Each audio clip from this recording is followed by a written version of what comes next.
Assalamualaikum warahmatullahi wabarakatuh. Kami dari kelompok 12 sini akan menyampaikan materi tentang mengenal SAP dan analisis laporan keuangan pemerintah daerah Provinsi Banten. Pengertian akuntansi sektor publik. Akuntansi sektor publik merupakan suatu sistem akuntansi yang diterapkan pada organisasi pemerintahan dan organisasi nirlaba untuk mencatat, mengukur, mengelompokkan, dan menyajikan, serta mempertanggungjawabkan seluruh aktivitas keuangan yang menggunakan dana publik.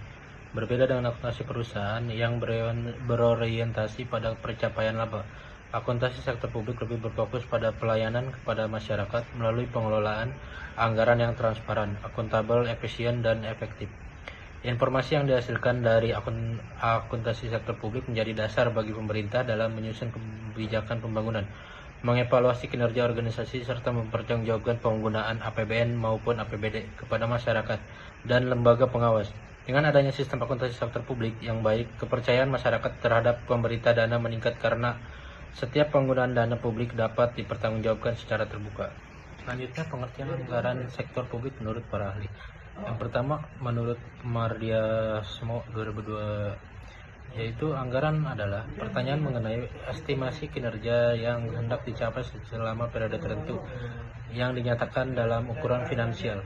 Yang kedua, menurut Norwidiawan 2006, anggaran sektor publik merupakan rencana kegiatan pemerintahan yang diwujudkan dalam bentuk uang atau rupiah selama periode waktu tertentu.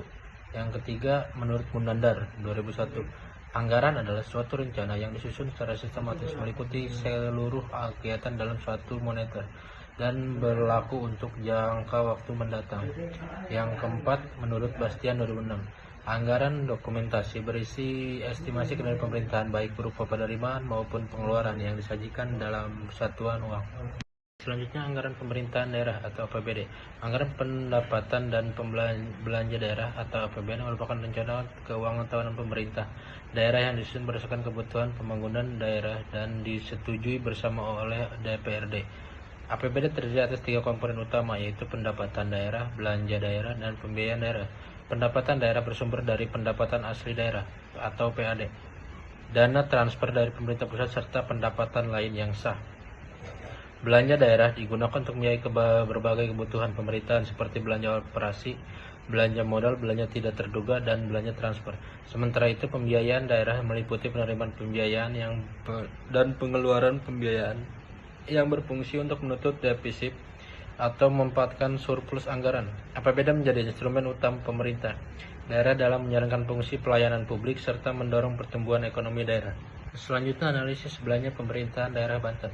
Belanja pemerintah Provinsi Banten sebagian besar dialokasikan pada sektor pendidikan, kesehatan, pembangunan infrastruktur jalan dan pelayanan publik, serta pembayaran gaji dan tunjangan aparatur sipil negara.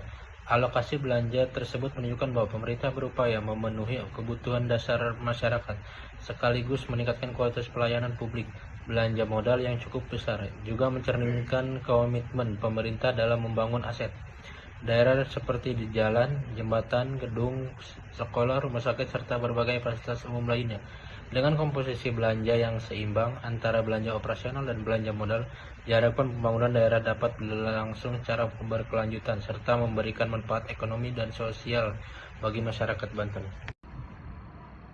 Selanjutnya kita masuk ke struktur APBD Provinsi Banten tahun anggaran 2024. Secara garis besar, APBD 2024 Banten terdiri dari 3 komponen utama. Yang pertama dari pendapatan, belanja, dan pembiayaan.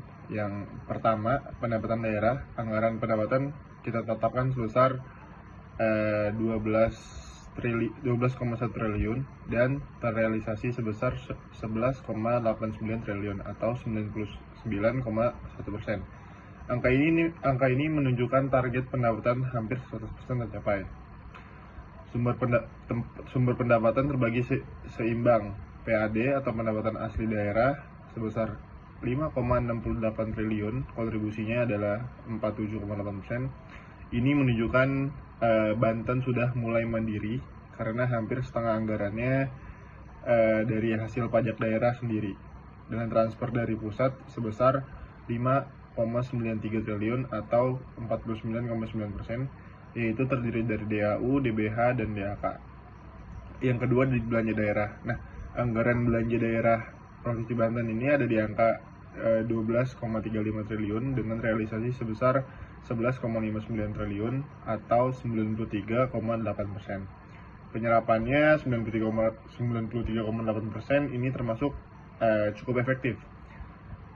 Struktur belanjanya didominasi belanja operasi sebesar 70% atau sebesar 8,23 triliun untuk kebutuhan rutin seperti gaji ASN dan operasional. Kemudian belanja modal sebesar 15% atau 1,74 triliun yang dialokasikan untuk pembangunan infrastruktur seperti jalan dan gedung. Sisanya belanja transfer 14% untuk diteruskan ke kabupaten atau kota. Yang ketiga ada di pembiayaan. Karena belanja lebih besar daripada pendapatan, terdapat defisit sebesar 0,34 triliun. Namun defisit ini dapat ditutupi melalui pembiayaan, utamanya dari Silpa tahun sebelumnya. Hasilnya kita masih memiliki Silpa sebesar 40 miliar sebagai sisa anggaran lebih yang dibawa ke tahun 2005. Nah, kesimpulannya adalah struktur APBD Banten 2024 ini menunjukkan kondisi fiskal yang seimbang dengan tingkat kemandirian 47,8%, realisasi pendapatan dan belanja yang tinggi, serta pengelolaan defisit yang terkendali. Selanjutnya ke slide 8. Di sini kita membahas tentang LRA atau laporan realisasi anggaran tahun 2024. Yang pertama ada di pendapatan, realisasi sebesar 11,89 triliun dari target 12,1 triliun atau 99,01%. Artinya hampir seluruh target pendapatan tercapai. Nah, yang kedua ada di belanja. Terrealisasi sebesar 11,59 triliun dari 12,35 triliun atau 93,8%. Penyerapan ini menunjukkan pelaksanaan anggaran berjalan lumayan atau cukup efektif. Nah, yang ketiga ada di hasil akhir. Karena belanja lebih besar, terdapat defisit sebesar 0,30 triliun, namun defisit ini berhasil ditutupi melalui pembiayaan yaitu sebesar 0,34 triliun. Hasil akhirnya Banten masih memiliki Silpa sebesar 0,04 triliun atau 40 miliar rupiah yang digunakan untuk tahun anggaran berikutnya. Nah, kita masuk ke slide 9. Di slide 9 ini ada di komponen laporan keuangan pemerintah. Nah, secara akuntansi pemerintah atau SAP merupakan pedoman resmi yang digunakan oleh seluruh instansi pemerintah pusat maupun pemerintah daerah dalam menyusun laporan keuangan. SAP diatur dalam Peraturan Pemerintah Nomor 71 Tahun 2010 dan menggunakan basis akrual sehingga seluruh aset, kewajiban, pendapatan, serta beban pemerintah dapat diakui secara lebih lengkap dibandingkan dengan basis kas. Penerapan SAP bertujuan untuk menyeragamkan bentuk dan isi laporan keuangan pemerintah agar mudah dipahami, dapat dibandingkan antar periode maupun antar daerah, serta memenuhi kebutuhan audit yang dilakukan oleh Badan Pemeriksa Keuangan atau BPK. Dengan adanya SAP, kualitas informasi keuangan pemerintah menjadi lebih baik sehingga dapat meningkatkan transparansi, akuntabilitas, serta kepercayaan masyarakat terhadap pengelola keuangan.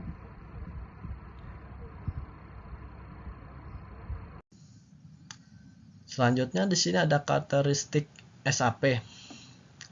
Standar akuntansi pemerintah memiliki beberapa karakteristik utama yang menjadi dasar penyusunan laporan keuangan pemerintah. Informasi yang dihasilkan harus relevan sehingga mampu membantu pengguna dapat mengambil keputusan andal agar bebas dari kesalahan material dan dapat dipercaya, serta dapat dibandingkan untuk melihat perkembangan kinerja keuangan pemerintah dalam waktu ke waktu.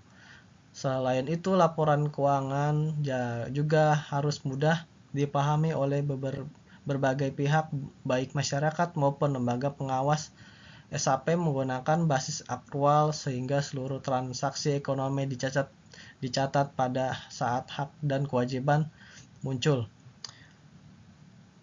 bukan hanya ketika kas diterima atau dibayarkan. Seluruh karakteristik tersebut mendukung terwujudnya prinsip akuntabilitas dan transparansi dalam pengelolaan keuangan negara.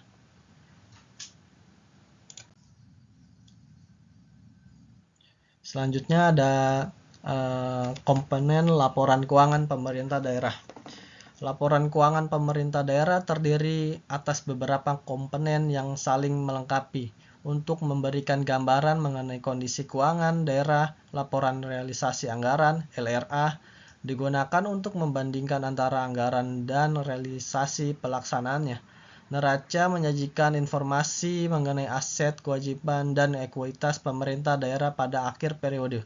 Laporan operasional LO menunjukkan pendapatan dan beban operasional sehingga dapat diketahui surplus atau defisit operasional pemerintah. Laporan perubahan ekuitas menggambarkan perubahan nilai ekuitas pemerintah selama satu periode.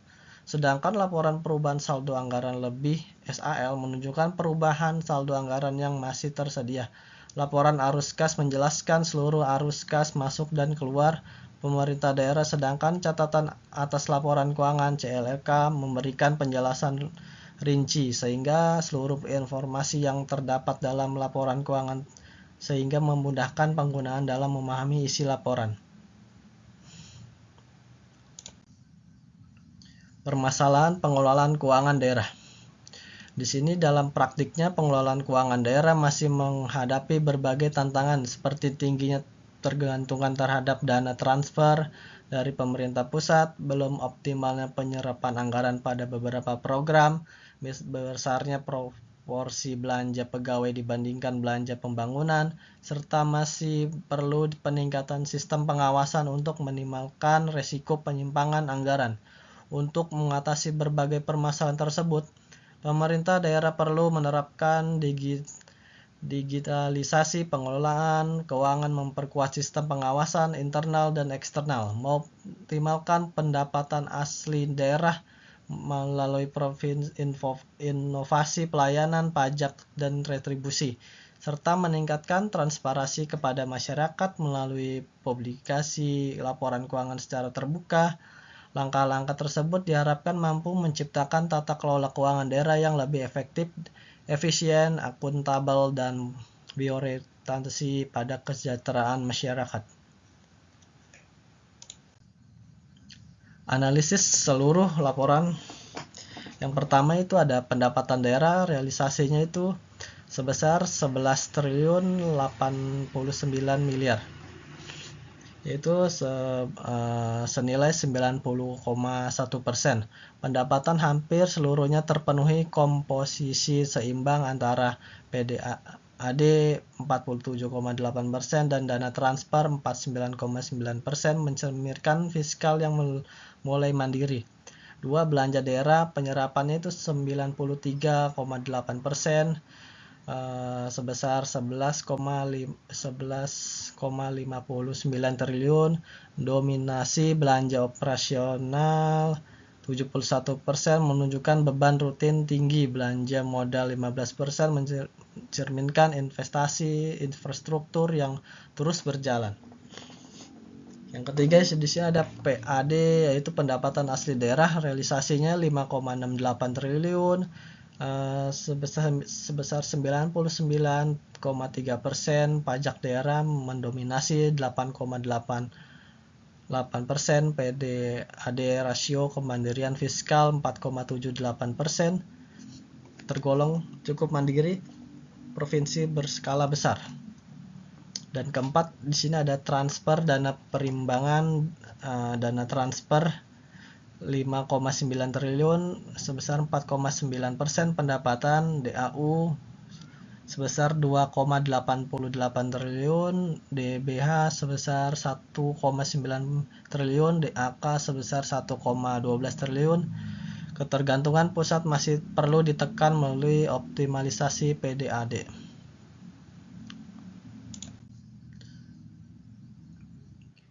Untuk kesimpulannya, SAP merupakan pedoman utama dalam penyusunan laporan keuangan pemerintah yang bertujuan meningkatkan transparansi, akuntabilitas, dan kualitas pengelolaan keuangan negara berdasarkan analisis APBD dan laporan realisasi anggaran Provinsi Banten. Terlihat bahwa daerah ini memiliki kemampuan fiskal yang cukup baik dan kontribusi PDAD yang dominan terhadap total pendapatan. Tingkat realisasi pendapatan dan belanja yang tinggi menunjukkan pelaksanaannya anggaran berjalan efektif, maupun masih terdapat defisit yang ditutup melalui pembiayaan daerah. Kedepannya pemerintah perlu terus meningkatkan efisiensi belanja, memperkuat pengawasan, dan mengoptimalkan sumber-sumber PAD agar terciptanya pengelolaan keuangan yang semakin sehat dan berkelanjutan. Mungkin hanya itu saja yang kami dapat sampaikan. Kurang lebihnya mohon maaf. Kami tutup. Wassalamualaikum warahmatullahi wabarakatuh. Terima kasih.